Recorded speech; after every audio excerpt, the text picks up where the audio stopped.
Hi everyone. So original waste decompose ಯಾವ ರೀತಿ ಇರುತ್ತೆ ಮತ್ತು ಅದರ ಬೆಲೆ ಏನು ಅನ್ನೋ ಬಗ್ಗೆ ಮಾಹಿತಿನ ನೀವು ಕೊಡ್ತಾ ಇದ್ದೀನಿ.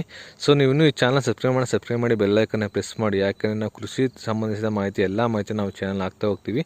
ತುಂಬ ರೀತಿಯಾಗಿ ಇದು ಹೆಲ್ಪ್ ಆಗುತ್ತೆ. ಪ್ಲೀಸ್ ಈ ವಿಡಿಯೋನ ಆದಷ್ಟು ಶೇರ್ ಮಾಡಿ. ಸೊ ನೀವೀಗ ನೋಡ್ತಾ ಇದ್ದೀರಾ, ಇದು ಒರಿಜಿನಲ್ ವೇಸ್ಟ್ ಡಿಕಂಪೋಸರ್ ಅಂತ ಹೇಳಿ, ಓಕೆನಾ. ಇದು ಒರಿಜಿನಲ್ ವೇಸ್ಟ್ ಡಿಕಂಪೋಸ್. ಇದರ ಬೆಲೆ ಬಂದ್ಬಿಟ್ಟು ಸುಮಾರು 150 ರೂಪಾಯಿ ಇರ್ತದೆ. 150 ರೂಪಾಯಿ MRP ಇರ್ತದೆ. ಸೊ ಕೃಷನ್ ಚಂದ್ರಾಸ್ ಏನಿದ್ದಾರೆ ಅವ್ರ ಫೋಟೋ ಹಾಕಿ ಇವಾಗ ಬರ್ತಾ ಇದೆ, ಓಕೆನಾ. ಇದು ನೀವು ನೋಡ್ಬೋದು ಎಷ್ಟು ವರ್ಷಗಳ ಕಾಲ ನೀವು ಮಡಗ್ಬೋದು ಅಂತ. ಅಕ್ಟೋಬರ್ 2023 ತಯಾರಾಗಿರೋಂಥದ್ದನ್ನ ನೀವು 2028 ಕೂಡ ಮಡಗ್ಬೋದು. ಆ ಥರ ಹೇಳಿದ್ರೆ ನಿಮಗೆ 5 ವರ್ಷಗಳ ಕಾಲ ನೀವು ಇದನ್ನು ಮಡಗಿ ಯೂಸ್ ಮಾಡ್ಬೋದು, ಓಕೆನಾ. ಸೊ ಇದನ್ನು ಯಾವ ರೀತಿ ಮಾಡೋದ್ರ ಬಗ್ಗೆ ಅನ್ನೋ ಮಾಹಿತಿ ನಾನು ಡಿಸ್ಕ್ರಿಪ್ಷನಲ್ಲಿ ಲಿಂಕ್ ಕೂಡ ಹಾಕಿರ್ತೀನಿ. ನಿಮಗೆ ಆ ಮಾಹಿತಿ ಬೇಕು ಅಂದರೆ ನೀವು ಡಿಸ್ಕ್ರಿಪ್ಷನಲ್ಲಿ ಆ ಲಿಂಕ್ನ ಕ್ಲಿಕ್ ಮಾಡಿ ಕೂಡ ನೋಡ್ಬೋದು. ನೀವು ಚಾನಲ್ ಸಬ್ಸ್ಕ್ರೈಬ್ ಮಾಡಿ